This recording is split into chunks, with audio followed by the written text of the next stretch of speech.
Black SUVs choke the narrow entrance to the pines like a clot in an artery. Rhenium needles the cracked asphalt. Water runs in thin rivers along the curb, carrying cigarette butts and oil slicks toward the storm drain. The headlights of 3 Escalades cut through the mist and pin the building in harsh white light. Their engines idle low and patient, a mechanical growl under the steady drumming on corrugated metal. On the second floor, Liam Harper stands in a living room that smells like grilled cheese and damp carpet. The couch sags in the middle. A Lego spaceship lies broken on the rug. The only lamp flickers against peeling paint. The knock is not a knock. It is impact. Wood coughs up splinters. The cheap lock screams against metal. Behind him, a small figure crouches low, pressed between the sofa and the wall. Pale blue velvet is streaked with grime. Mud stains, white tights. Patent leather shoes tremble against the laminate floor. Liam tightens his grip on the wrench in his hand. Grease stains darken his knuckles. The tool feels too light. "Stay behind me," he says. His voice is steady. His pulse is not. The door shudders again. A crack splits from the frame down to the handle. Dust falls from the ceiling in a thin gray curtain. The hallway outside fills with shadows. Boots move in coordinated silence. Black raincoats drip onto the stained carpet. The scent of wet wool and gun oil seeps under the door. "Mr. Harper." The voice comes calm and amplified, as if the hallway itself is speaking. "We know you have the asset. Open the door and no one gets hurt." Asset. The word lands wrong. "She's a kid," Liam calls back. "You've got the wrong place." Another impact. The deadbolt tears free with a violent crack. The door swings inward, hanging by one hinge. 4 men step into the living room. Tactical vests over tailored suits. Rifles held low, efficient, practiced. Their boots leave dark water prints across the rug. They do not rush him. They part, and she walks in. Serafina Sterling's white trench coat is impossibly clean, untouched by rain. Her silver blonde hair is drawn back tight, severe. Her heels click softly against the cheap floorboards, each step precise. She does not look at Liam. Her eyes settle on the small girl peering from behind his legs. "Hello, 734, Serafina says. Her voice is smooth, cultured, cold. The girl flinches. "My name is Maya," she whispers. Serafina tilts her head slightly, as if examining faulty machinery. "We fixed that glitch in the last update," she says quietly. Liam shifts, placing himself fully between them. She's not a number. Now Serafina looks at him. Her gaze is gray and cutting, like a blade drawn thin. "Mr. Harper," she says, "you have my property." He feels heat rise under his skin. "She's a child," he says. "Not property." One of the men adjusts his grip on his rifle. A faint click echoes in the tight room. Rain batters the windows harder. The old glass rattles in its frame. Serafina reaches into her coat and removes a thin tablet. The screen lights her face in sterile blue. She turns it toward him. On the display is a document. Official seal. Government header. A name printed in black. Maya Sterling. Date of death, 3 years ago. Cause, leukemia. "I buried my daughter," Serafina says. Her tone does not waver. It does not break. "I mourned her. The world mourned her." The girl behind Liam grips his shirt tighter. He feels the small tremor in her fingers. "Then who is she?" he demands. Serafina's expression sharpens. "That," she says, "is the backup, and she is malfunctioning." Backup. The word makes his stomach turn. "I am taking her back to the lab for decommissioning." The men raise their rifles slightly, not aiming yet, just adjusting angles. The room feels smaller, the air heavier. Maya's voice is barely a breath. "I'm real." Liam glances down at her. Her eyes are wide and wet, reflecting the tablet's cold light. He thinks of his son's drawings taped to the fridge, of small hands reaching for help in the rain, of the way she clung to him when thunder cracked overhead. He lifts the wrench. "You're not taking her." Serafina checks the diamond watch on her wrist, a subtle gesture. Bored. She exhales once. "Kill him," she says evenly. "Retrieve the asset. Burn the apartment." The words hang in the air like smoke. One of the rifles rises. The barrel points at Liam's chest. The metallic scent of gun oil sharpens. Liam plants his feet. The floorboards creak beneath his weight. His hands are steady now, calloused palms wrapped around cold steel. Behind him, Maya presses against his back, small and shaking. Outside, lightning splits the sky. Inside, the world narrows to the distance between a wrench and a rifle. No one moves for a heartbeat. Then the trigger begins to tighten. The first rifle cracks. Maya moves before the bullet leaves the barrel. Her small hand slams down on the platinum bracelet locked around her wrist. Protocol 0. Her voice is no longer a whisper. It cuts clean and sharp through the room. A piercing frequency detonates from the bracelet. It is not loud in a normal way. It is high and invasive, a vibration that drills straight through bone and into the inner ear. The overhead lamp explodes in a shower of glass. The television screen fractures inward. Sparks spit from the outlet near the couch. The rifles in the men's hands flicker red, targeting systems stuttering, then dying completely. 3 of the 4 mercenaries collapse to their knees, clutching at their headsets as feedback screams into their skulls. The room drops into darkness except for the thin blue pulse from the bracelet. The 4th man's scar cutting through his eyebrow does not fall. He drops his disabled rifle without hesitation and draws an old-fashioned sidearm from under his coat. Analog. The gun fires. The muzzle flash lights the apartment in violent orange for half a second. The bullet punches through the wall where Liam had been standing. "Move!" Maya shouts. Liam does not question it. Adrenaline wipes his mind clean of disbelief. He swings the wrench blindly toward the flash. Metal connects with bone. The scarred mercenary staggers but stays upright. Another shot rips through the room. Plaster explodes near the kitchen doorway. Maya grabs Liam's belt with surprising strength. "Basement," she says fast. "Laundry chute. Leads to rear alley dumpsters." "How do you know that?" "I accessed the building schematics through your Wi-Fi." This is not the voice of a lost 6-year-old. This is something else. They bolt into the hallway as boots thunder behind them. The apartment fills with smoke and the metallic scent of burned circuitry. The stairwell door slams open under Liam's shoulder. He takes the steps 2 at a time, nearly slipping on water tracked in from the rain. Gunfire echoes above them. The basement smells like detergent and mold. Fluorescent lights flicker overhead, unstable after the pulse. Maya reaches the metal hatch near the washers without hesitation. She pulls it open. Cold night air seeps through. "You first," Liam says. She disappears into the darkness of the chute like she's done it before. Liam squeezes in after her just as the basement door bursts open. A shot ricochets off the metal panel inches from his boot. They slide hard down the steep shaft. Rust scrapes skin. They crash into a pile of garbage bags with a wet thud. Rain swallows the sound. Liam drags himself out of the dumpster, pulling Maya with him. The alley is a narrow corridor of brick and shadow, slick with runoff. His truck sits 30 yards away. He takes 1 step toward it. "No." The voice comes from the mouth of the alley. Liam spins, wrench raised again. Detective Sarah Miller stands under a flickering streetlight, leather jacket soaked, Glock steady in her hands. Her eyes flick past him, scanning rooftops, windows, shadows. "Get in the car," she snaps. "Now." "They're inside," Liam says. Sterling herself. "I know." Sarah's jaw tightens. "I called it in. Dispatch said there's a federal hold on this address. Someone scrubbed the call. No backup is coming." A window above them shatters outward. Flames bloom behind broken glass. They have set the fire. Liam feels the heat against his face, even through the rain. His chest tightens.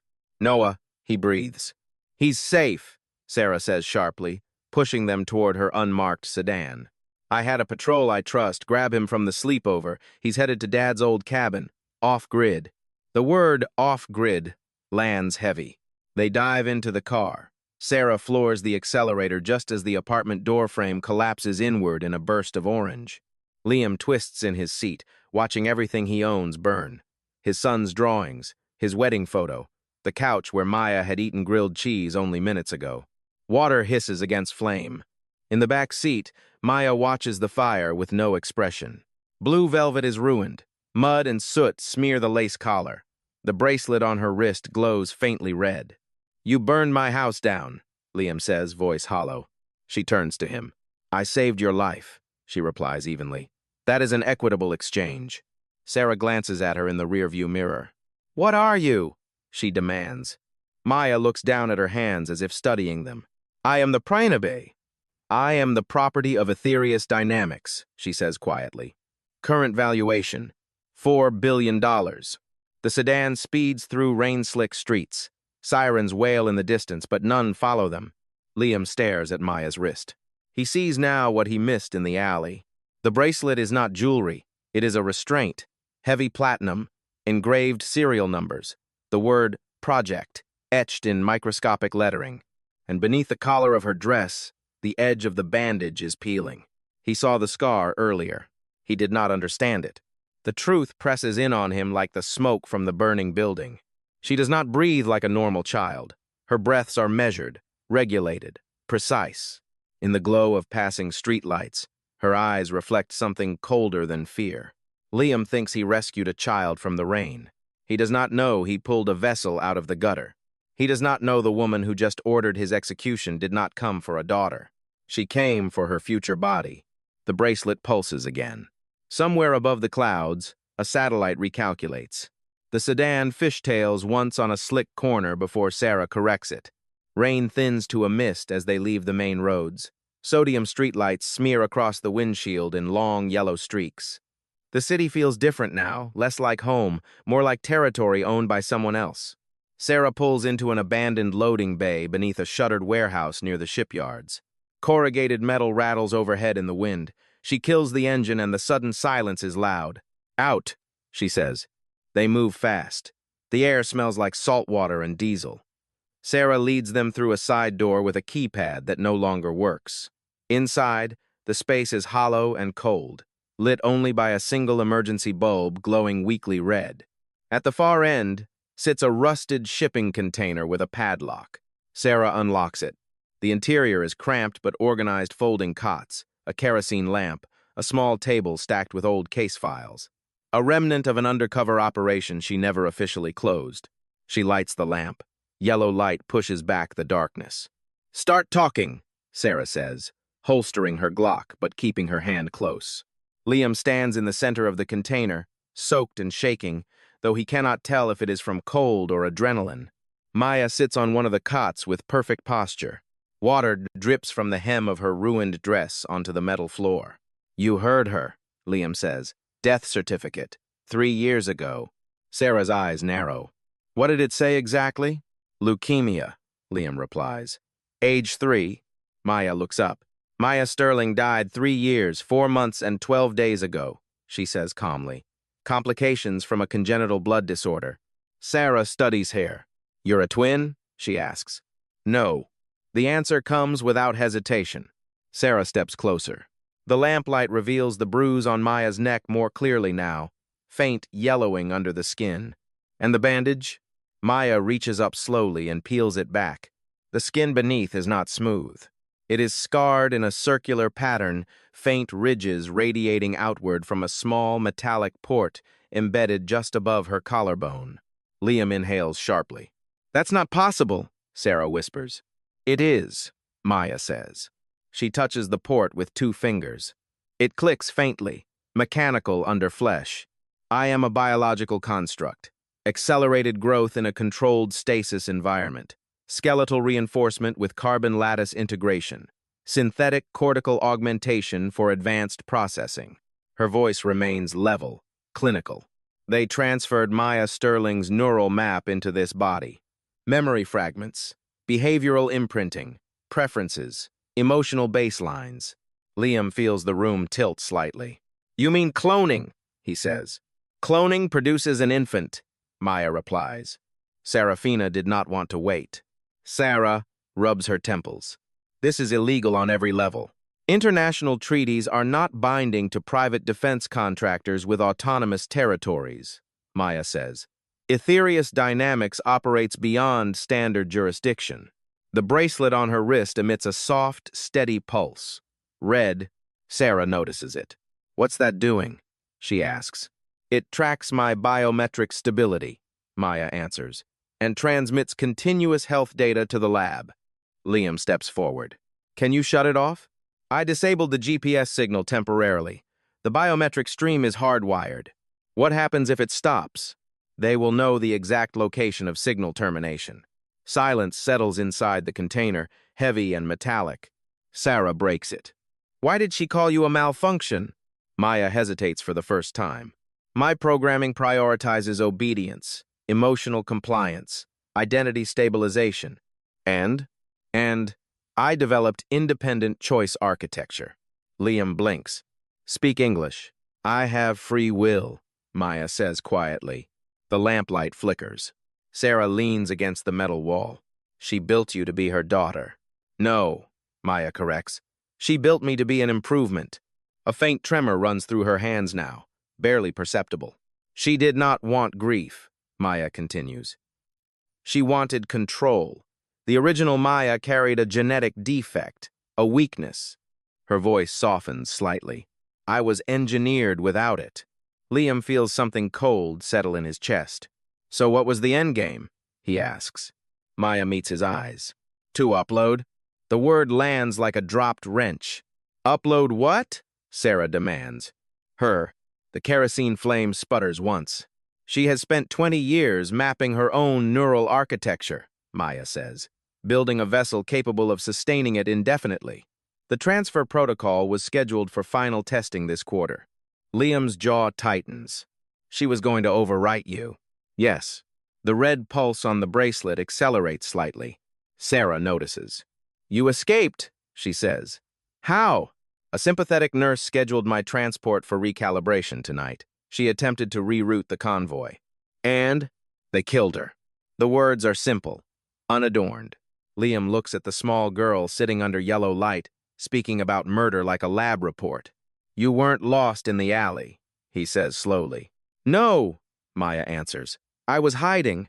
Sarah steps toward the small folding table and pulls one of the old laptops from beneath it. She powers it on. The screen glows dim blue. We need proof, she says. If this is real, we go federal, media, anyone not bought. Liam nods. Maya shakes her head. She has already anticipated that. The bracelet emits a sharper tone. Liam's phone vibrates in his pocket. Once, twice, then continuously. He pulls it out. The screen floods with notifications. Breaking news alerts. He taps the first one. A live broadcast fills the display. Serafina Sterling stands before a wall of microphones, rain beads on her white trench coat. Her eyes are red, swollen convincingly. A tragedy tonight, she says into the cameras. My adopted niece, a special needs child requiring constant medical supervision, has been abducted. Liam's photo flashes on screen. Driver's license image. Mugshot from 15 years ago. Police have identified the suspect as Liam Harper, a local mechanic with a documented history of violent behavior and financial instability. Sarah curses under her breath. She flipped it, Liam says. Serafina's voice trembles perfectly. We believe Mr. Harper is experiencing a psychotic break. He has set fire to his own residence. He is armed and dangerous. I am offering $10 million for the safe return of my niece. The words 10 million linger in the air. The broadcast continues. Please bring her home. The feed cuts to aerial footage of the burning pines. Liam lowers the phone slowly. They own the narrative now, Sarah says quietly. Maya's bracelet pulses faster. If the public believes you are unstable, she says, any claim about cloning or illegal bioengineering will be dismissed as delusion. Outside, faint sirens echo somewhere distant. Not for them. 10 million, Sarah murmurs. Every bounty hunter on the West Coast just got your face. Liam looks at Maya. Her expression has changed. No fear, only calculation. They are protecting the investment, she says. The lamp flickers again. The pulse from the bracelet does not slow. Somewhere high above the cloud cover, a satellite adjusts its angle, and in a glass tower miles away, a woman watches a red biometric line continue to blink. The warehouse container feels smaller after the broadcast. The kerosene lamp throws long shadows across corrugated steel. Outside, fog rolls in from the water, swallowing the shipyard cranes until they look like broken ribs against the sky. Sarah shuts the laptop. They just made you public enemy number 1, she says. Liam drags both hands down his face. Grease and soot smear across his skin. They're going to sweep the roads, he mutters. Check traffic cams, toll booths. They already are, Maya says. The bracelet on her wrist emits a short, sharp chirp. The red pulse quickens, then steadies. I detected increased query activity on regional surveillance nodes, she continues. License plate recognition is scanning for Sarah's vehicle. Sarah exhales slowly. Then we ditch it. Liam looks up. With what? I know a guy, Sarah replies. Old smuggler contact. Keeps pre-digital junk running. No onboard computers. No tracking. She steps outside to make the call. Liam kneels in front of Maya. You okay? He asks. She doesn't answer right away. Her breathing is precise but shallow. There is another issue, she says. Define issue. My metabolic stabilizers require a daily enzyme injection. Without it, cellular cohesion will degrade. He stares at her. In English, I will die, she says. Within 24 hours. The air leaves his lungs. Can we get it? It is proprietary, she replies. Synthesized only within Aetherius facilities. Liam clenches his jaw. Then we force them to give it to you. Maya studies him as if evaluating a variable. That approach reduces survival probability. Yeah? He says quietly. Well, letting you liquefy reduces it to 0. Sarah returns, keys in hand. Van's 3 blocks east, she says. We move now. They slip out into the fog. The shipyard smells of salt and rust. Somewhere in the distance, a container drops with a metallic boom. The sound echoes like a gunshot. The van waits beneath a broken streetlight. It is ugly. Faded red primer. Patches of Bondo where bullet holes once were. The windows are manual crank. The dashboard is cracked and analog gauges sit behind dusty glass. No GPS, Sarah says. No network interface. No digital anything. Liam runs a hand along the hood. It's prehistoric. Exactly. They climb in. The engine roars to life with a cough of black smoke. They head south. Highway 101 stretches into darkness, flanked by dense Oregon forest. Fog hugs the asphalt, headlights cutting a narrow tunnel through gray. For a while, there is only the hum of tires and the steady rhythm of windshield wipers. Then Maya wipes her nose. A thin line of blood stains her upper lip. Liam glances in the rearview mirror. You're bleeding. My neural load increased during the pulse, she says calmly. The overclocking placed strain on the cortical augment. Sarah shifts in her seat. You mean using that bracelet fried you? It protected us, Maya replies. The bracelet flickers faintly. Liam grips the steering wheel tighter. We'll get you to San Francisco, he says. Expose everything. Force her into the open. Maya tilts her head. The server farm is beneath Aetherius Tower, air-gapped from external networks. I require a physical interface. You mean plug yourself in? Sarah says. Yes. Before Liam can respond, Sarah's eyes snap to the side mirror. We've got company. 2 matte gray motorcycles weave through traffic behind them. Riders in black helmets, no visible plates. They accelerate. The first bike pulls alongside the van. The rider raises a compact submachine gun. Get down! Liam shouts. He jerks the wheel left.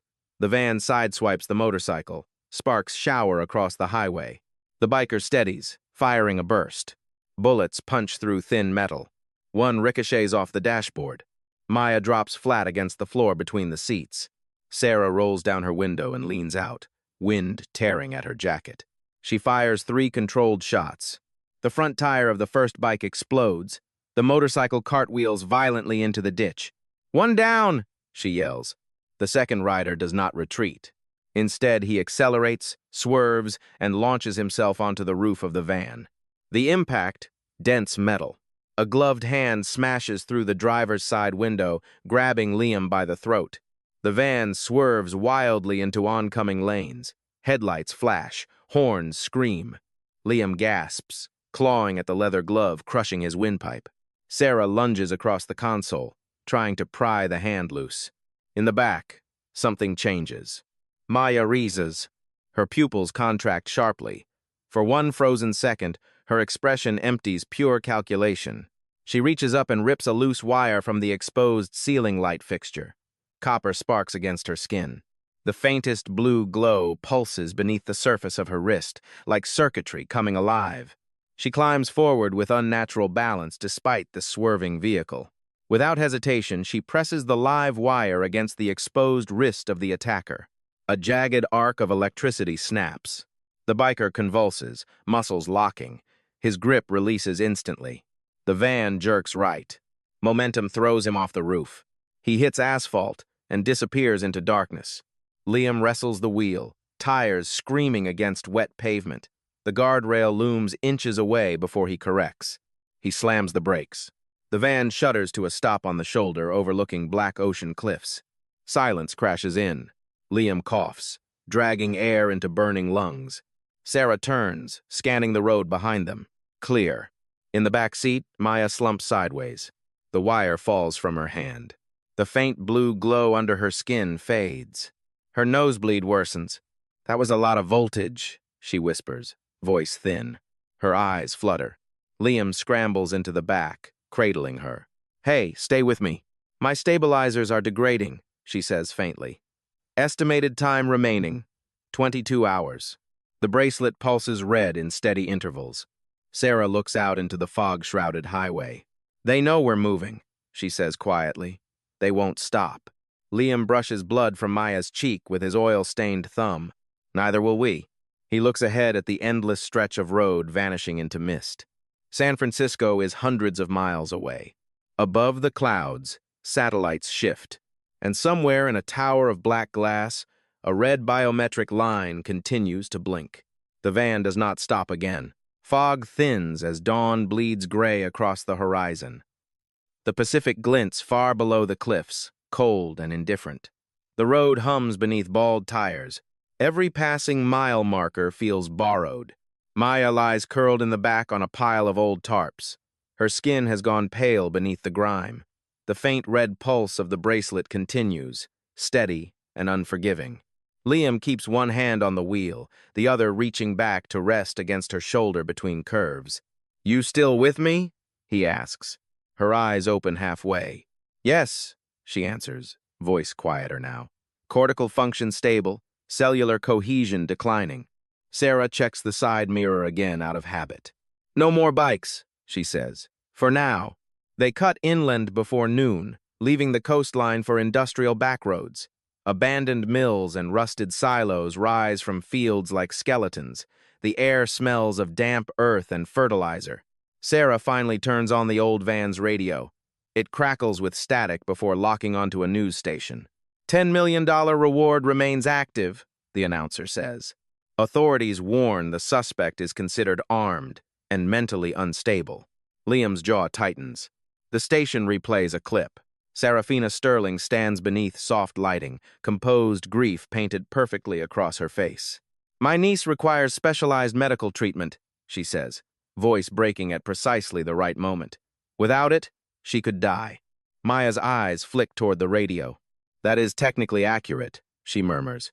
Liam slams the radio off. "She's using your condition to make herself the victim." "She is protecting the investment," Maya replies. Silence settles again. By early afternoon, Sarah steers the van off the highway and into a deserted farm access road. Weeds scrape against the undercarriage. She pulls behind an abandoned barn whose roof sags in the middle. "We rest 5 minutes," she says. "Check damage. Check maps." The van engine ticks as it cools. Liam climbs into the back fully and kneels beside Maya. "Tell me something." "Woo!" he says quietly.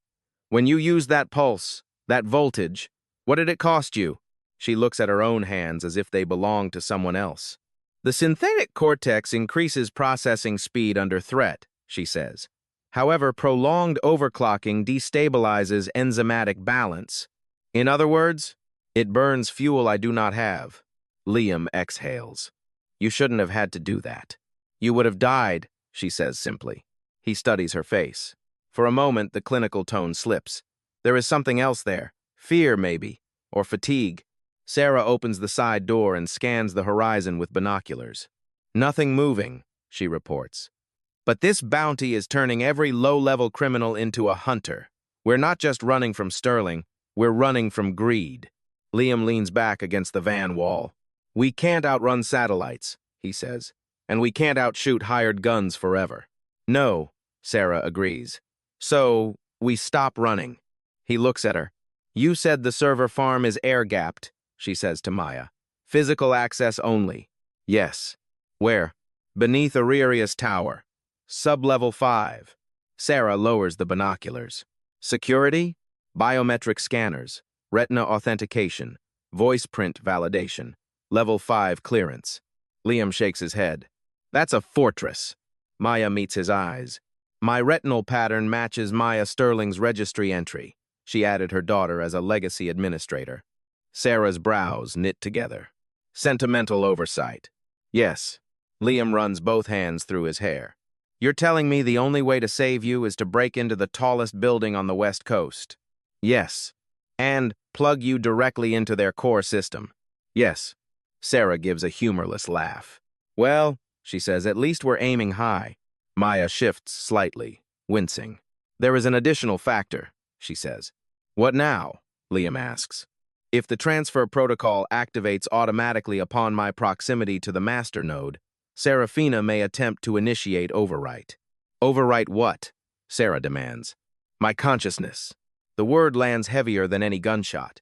Liam feels his chest tighten. She'd erase you. Yes. And put herself in your body. Yes. The barn creaks in the wind. Liam looks at his hands, scarred knuckles, ingrained grease in every line. He thinks of Noah at the cabin, of a 6-year-old girl who calculates her own cellular breakdown like a mechanic diagnosing a failing engine. You said you have her memories, he says quietly. Yes. What was she like? Maya pose. She liked yellow, she says softly. She was afraid of thunderstorms. She wanted a dog. Liam swallows. She ever get one? No. He nods once. Then we're not letting that be the end of the story. Sarah snaps the binoculars shut. Decision time, she says. We go straight to San Francisco. No more hiding. Liam nods. We don't leak from a safe distance. We go to the source. Maya studies him. That reduces your survival probability significantly. Story of my life, he replies. He reaches forward and adjusts the blanket around her shoulders. We're not handing you back to a tank. Outside, wind sweeps through dry grass. The van creaks. Sarah climbs back into the driver's seat. Once we hit the city, we lose this thing, she says, tapping the dashboard. Blend in, construction crews, maintenance tunnels, something. Maya's bracelet pulses again. Biometric signal variance detected, she says faintly. Time remaining, 20 hours. Liam closes the van door. Then we'd better make every hour count. The engine coughs back to life. The van pulls away from the barn, tires crunching gravel. Ahead, the road curves south toward a skyline not yet visible but waiting. High above the coast, something mechanical shifts its angle. And in a glass tower miles away, a woman watches a red line flicker and smiles. San Francisco rises out of fog like a blade. By the time they reach the outskirts, night has fallen again. The city glows in fractured neon and sodium light reflected in slick pavement. Traffic thickens, engines idling, horns impatient. Sarah guides the van through industrial backstreets south of downtown. Shipping containers stack like walls. Cranes loom against the skyline. The black glass spire of Aetherius Tower cuts through the clouds in the distance. That's it, she mutters. The tower does not blink.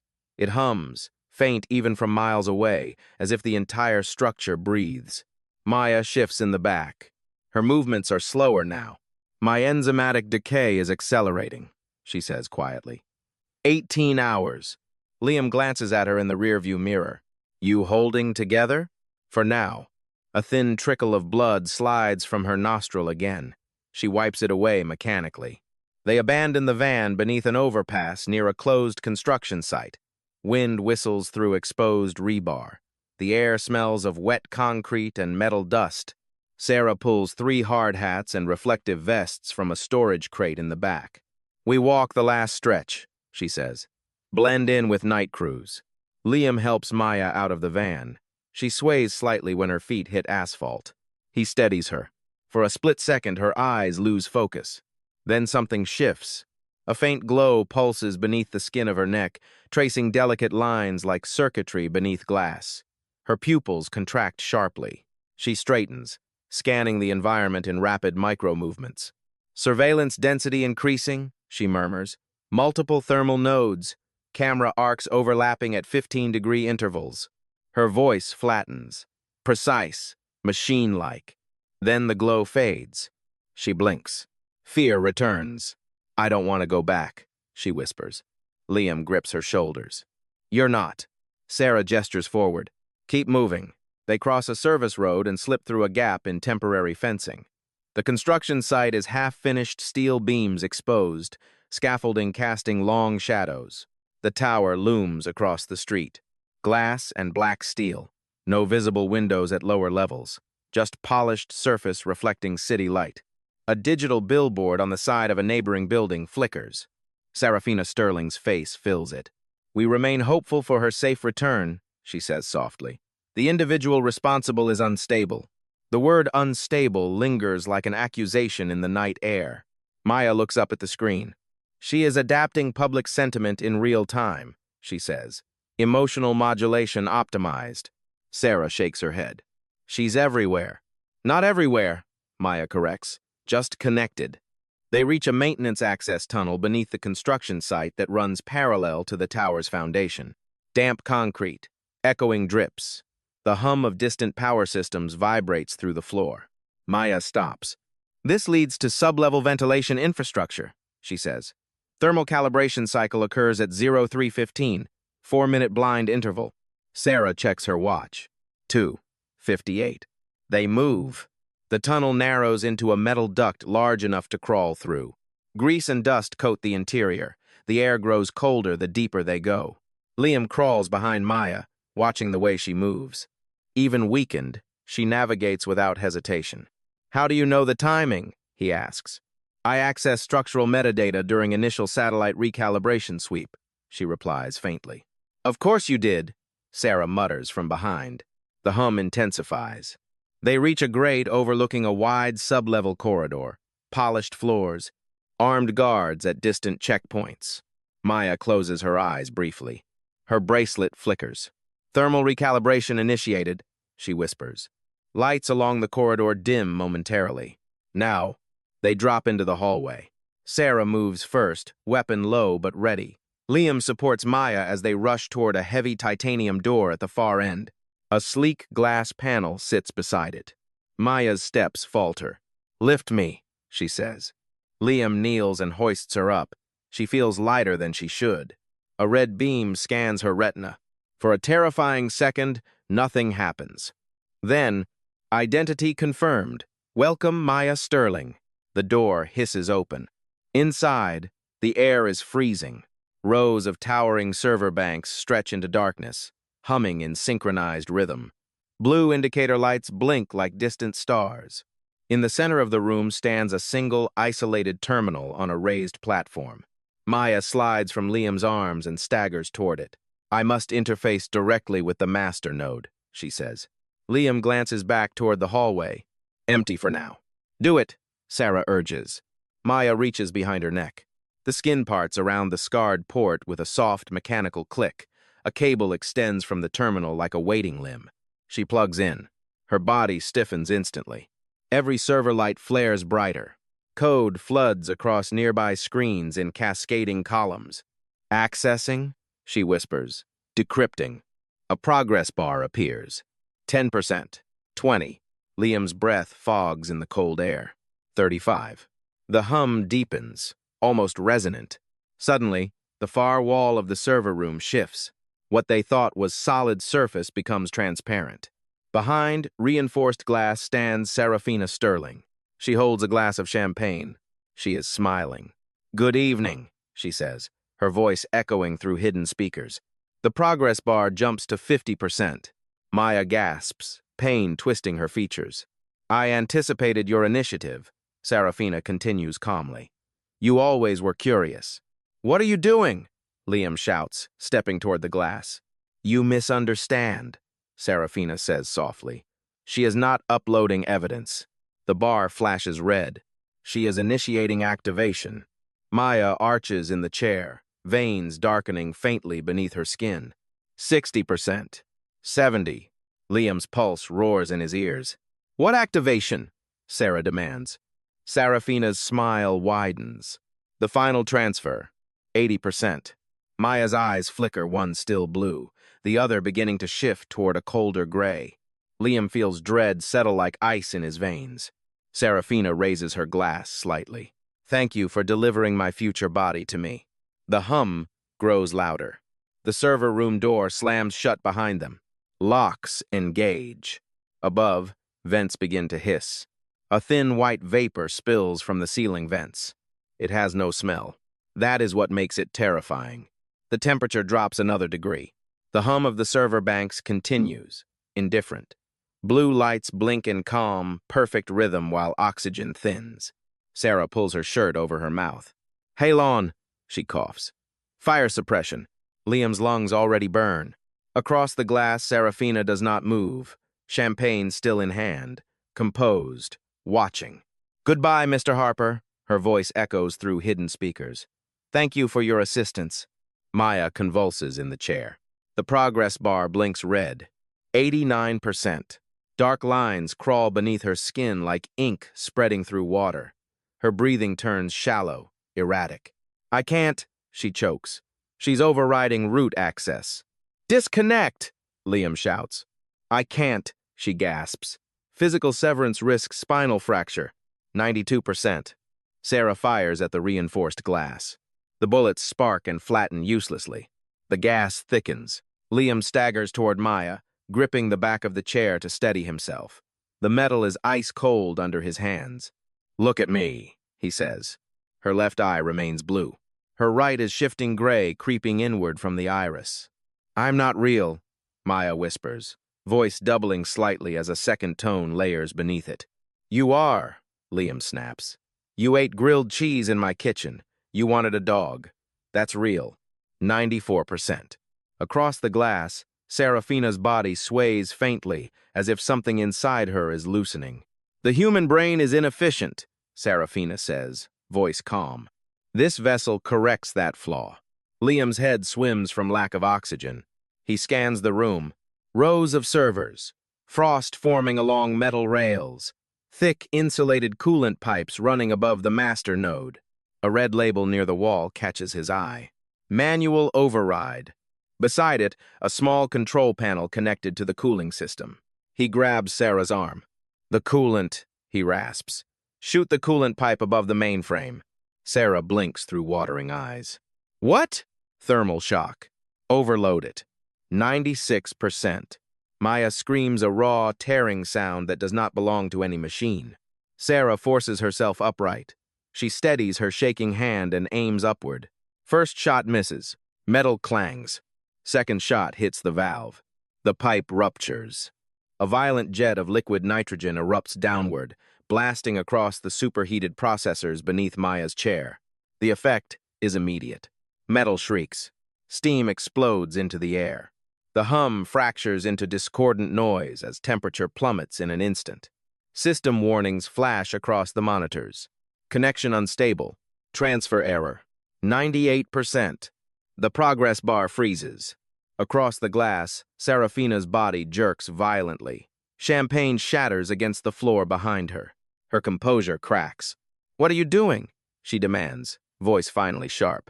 Maya's head snaps forward. Both of her eyes glow blue now. Not gray. Blue. She opened the door. Maya whispers hoarsely. She linked herself to the system. The gas continues to drain oxygen from the room. Liam's vision tunnels. Then close it, he shouts. Maya's fingers twitch against the armrests. I'm not closing it, she says, teeth clenched. I'm isolating it.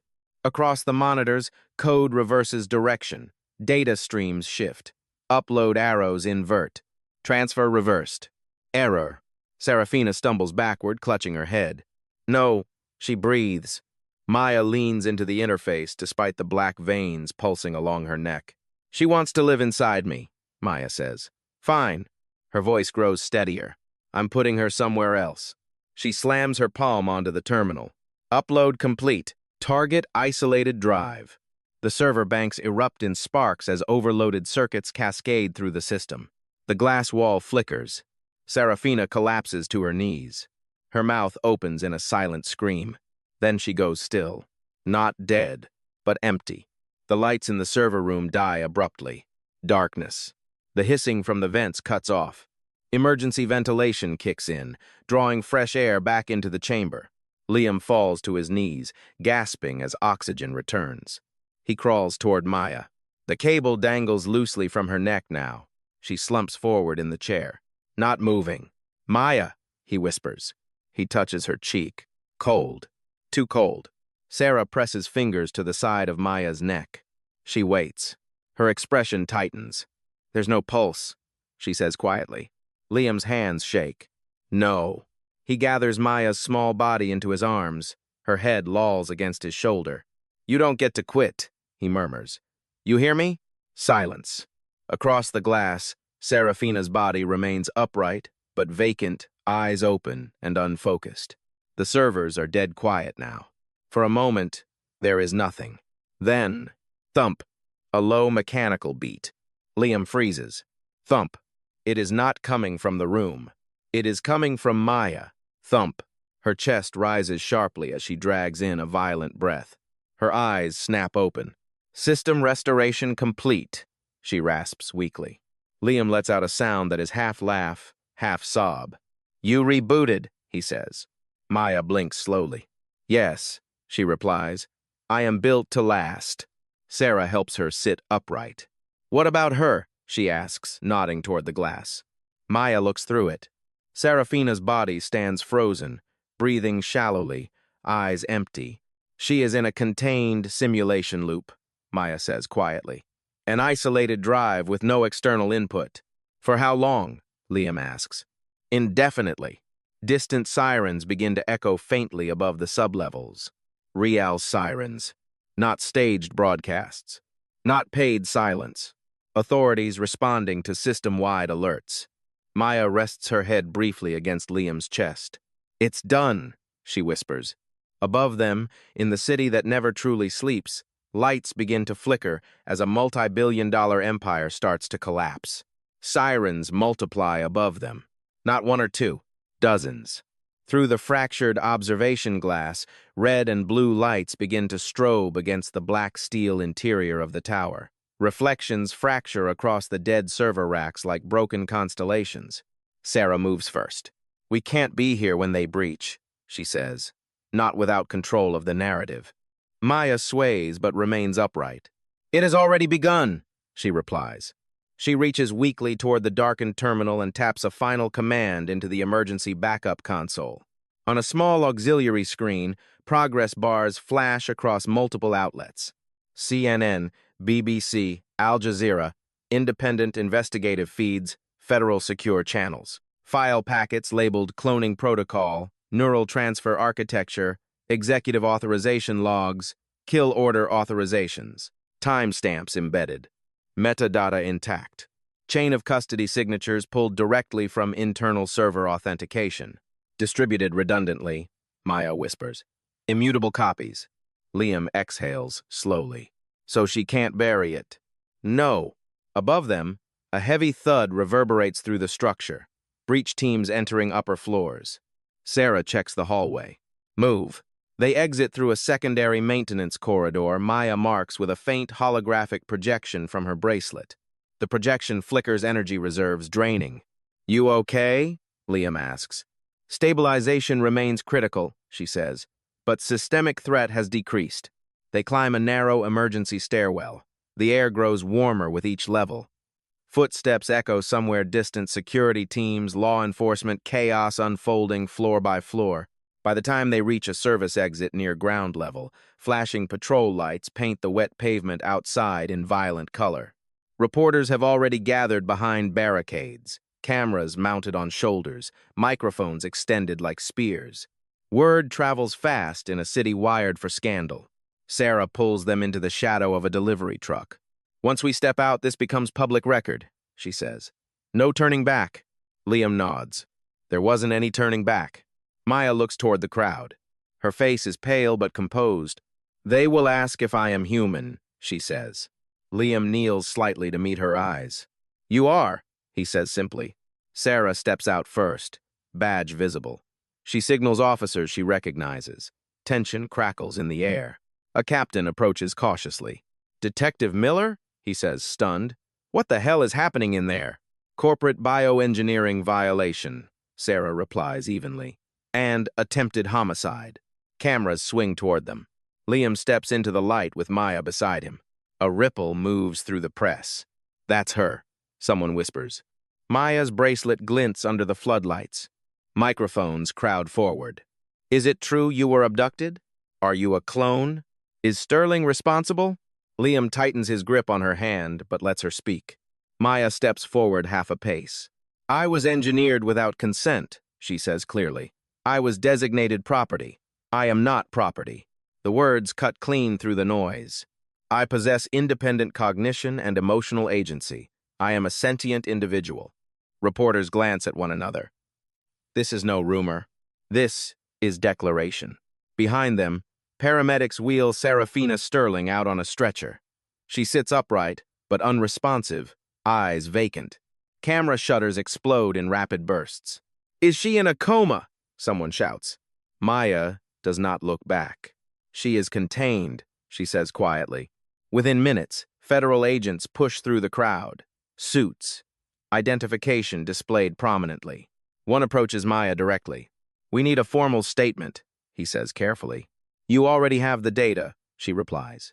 Time-stamped at 0327 hours. Cross-reference executive authorization logs. The agent blinks, then nods. His phone vibrates. He checks it. Color drains from his face. It's everywhere, he mutters. Board members are already being detained. Sirens swell again as unmarked vehicles converge. Liam watches as the tower's internal lights begin shutting down in sections. Floor by floor, a billion-dollar machine powering down. Sarah exhales. They can't spin this. No, Maya agrees. A breeze sweeps across the plaza, carrying the smell of rain and overheated circuitry. Reporters continue shouting questions, but the tone has shifted. Less accusation, more awe. Are you afraid? One young journalist asks softly. Maya considers the question. Yes, she answers honestly.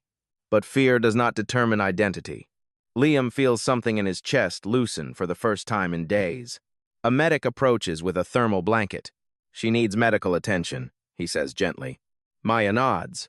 I require enzyme stabilization, she admits. The federal agent steps closer.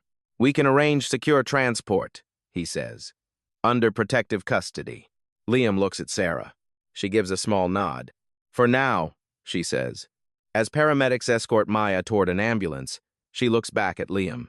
Her expression is not machine, not calculation, just tired relief. He walks beside her until the ambulance doors close. Flashing lights reflect in the glass. Across the plaza, Serafina Sterling is loaded into a separate vehicle. Her gaze remains empty. The black glass tower looms behind them, no longer humming. It stands silent. News helicopters circle overhead, spotlights sweeping. Liam stands in the rain-damp plaza, hands still smelling faintly of metal and oil. He watches as the empire that hunted them fractures under its own weight. Beside him, Sarah folds her arms. You just took down a Titan? She says quietly. Liam shakes his head. She did. In the back of the ambulance, Maya's bracelet gives one final soft pulse. Then it dims. For the first time since the rain-soaked alley, the city noise does not sound like pursuit. It sounds like aftermath. 6 months later, the air smells different. Not salt, not smoke, not overheated circuitry. Pine. Liam wipes his hands on a rag that carries the honest scent of diesel and fresh-cut grass. The tractor engine idles low in front of him, hood open, steam rising in thin white threads under a clear Montana sky. The ranch stretches wide and quiet. Fence lines cut across rolling hills. Horses move slowly in the paddock, tails swishing against flies. Snow still caps the distant mountains, bright under afternoon sun. No sirens. No drones. No blinking red lights in orbit. A girl's laughter carries across the field. Liam looks up. Maya stands in the dirt beside Noah, both of them tangled in a length of rope that was supposed to become a lasso. She is wearing jeans now, cuffs rolled once at the ankle, flannel sleeves pushed to her elbows. There is no blue glow under her skin, no visible pores, just freckles dusted across her nose from too much sun. "You're doing it wrong," she tells Noah. "Hands on hips." Noah scoffs. "You said that last time." "Yes," she replies calmly. "And it remains statistically accurate." He grins despite himself. Sarah leans against the wooden fence nearby, deputy badge catching sunlight. She takes a sip from a glass bottle of lemonade and watches the kids with a look that no longer carries tension. "Hard to believe," she says. Liam closes the tractor hood with a solid metallic thud. "Believe it," he answers. The legal fallout had been a storm that raged long after the headlines faded. Board members indicted, assets frozen, internal logs dissected in courtrooms under oath.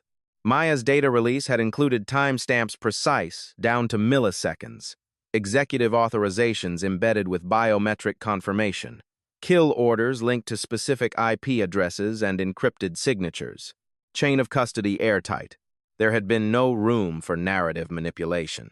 When the Supreme Court ruling came down recognizing Maya as a sentient individual with full legal personhood, the courtroom had fallen silent.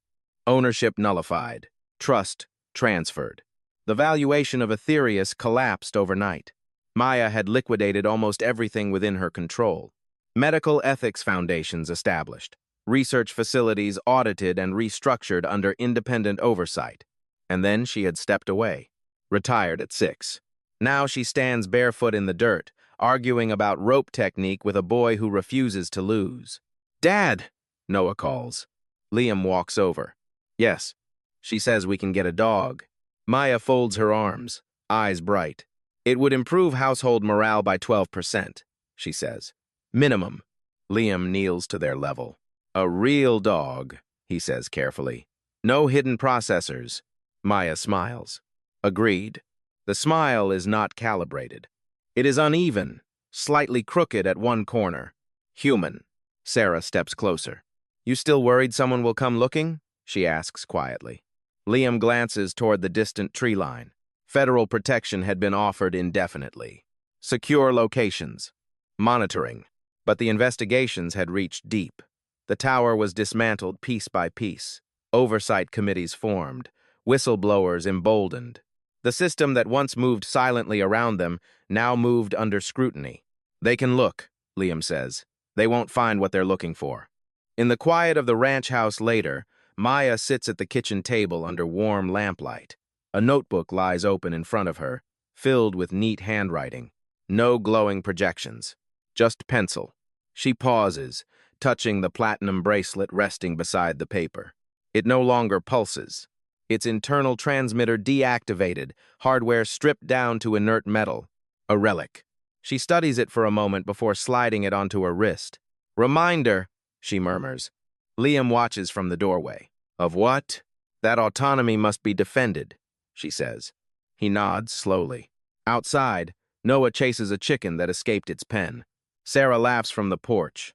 The ranch creaks softly as evening settles. Maya looks up. "Do you regret it?" she asks. "What?" Intervening. He thinks about rain-soaked pavement, burning wood, a glass tower, and a woman behind it with empty eyes. He thinks about a small figure shaking in the cold. "No," he says. Maya studies him. "My original template did not have this life," she says quietly. "You do," he replies. She closes the notebook.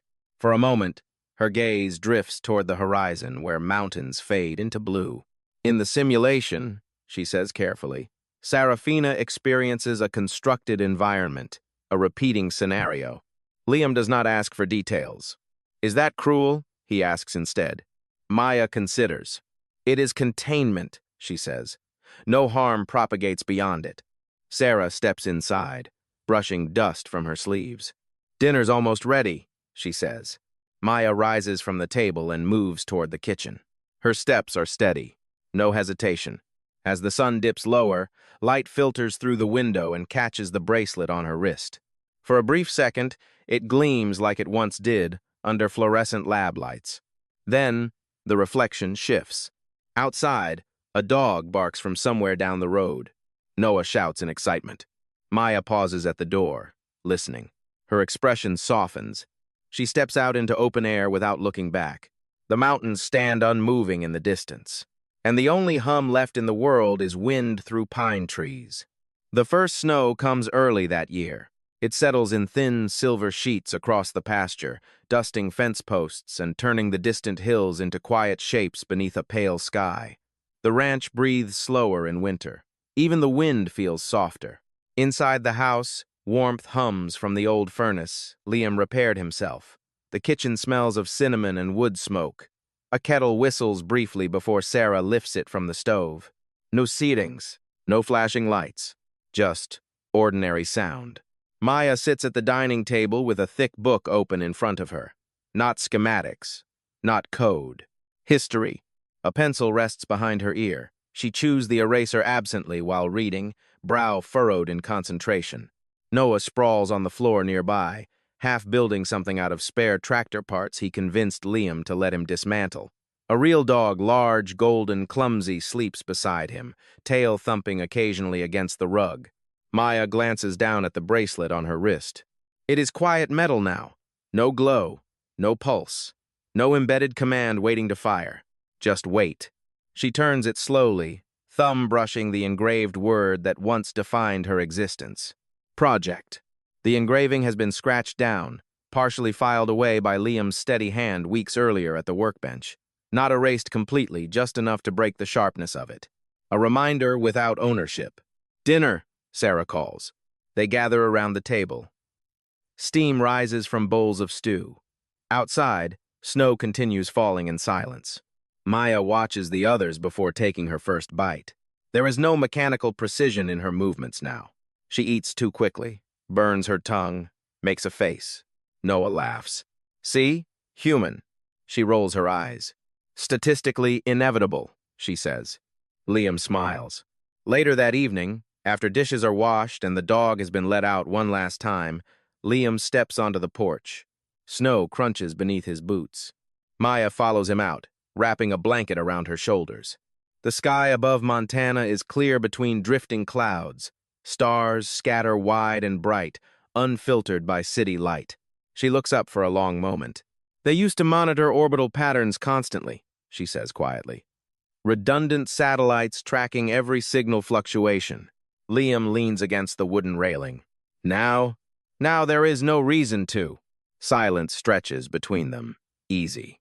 He studies her profile in the cold light. Do you ever miss it? He asks. The processing speed, the access, the power. She considers the question carefully. There are moments, she admits, when I calculate faster than I speak, when variables unfold in my mind before events occur. She exhales, visible breath drifting upward. But those moments are not life. He nods slowly. Life's messy, he says. Yes, she agrees. I am still learning inefficiency. A faint smile curves her lips. From inside, Noah shouts something about the dog stealing a sock. Sarah's voice answers with amused authority. Maya steps forward, placing her gloved hand against the railing. When I was inside the system, she says softly, I felt infinite. And now? She looks at the snow collecting on the fence posts, at the distant barn, at the warm yellow glow of the kitchen window behind them. Now I feel finite, she says. It is preferable. Liam reaches out and gently squeezes her shoulder. You're not alone in it. She nods. In the weeks following the collapse of Aetherius, investigators discovered hidden subsidiaries, shell corporations, quiet lobbying networks that once shielded the impossible. They unraveled slowly. Public trust does not restore overnight. Reform is not cinematic. It is paperwork, oversight committees, independent audits, ethical review boards arguing in long fluorescent rooms. Change hums differently than machines. It is quieter, slower, human. Inside, Sarah opens the door. You two planning to freeze out here? She calls. Coming, Liam replies. Maya lingers 1 second longer beneath the open sky. She slips off her glove and looks at the bracelet again. Cold metal against warm skin. For a moment, She imagines the simulation drive stored in a federal vault somewhere isolated, monitored, silent. No screaming, no command codes, just containment. She does not smile at the thought. She simply accepts it. Then she turns and steps back into the house. The door closes softly behind her. Outside, snow continues to fall over the quiet ranch, covering old tracks and softening hard edges. Inside, laughter rises from the kitchen. And in the stillness of winter, the world feels less like a machine and more like a home.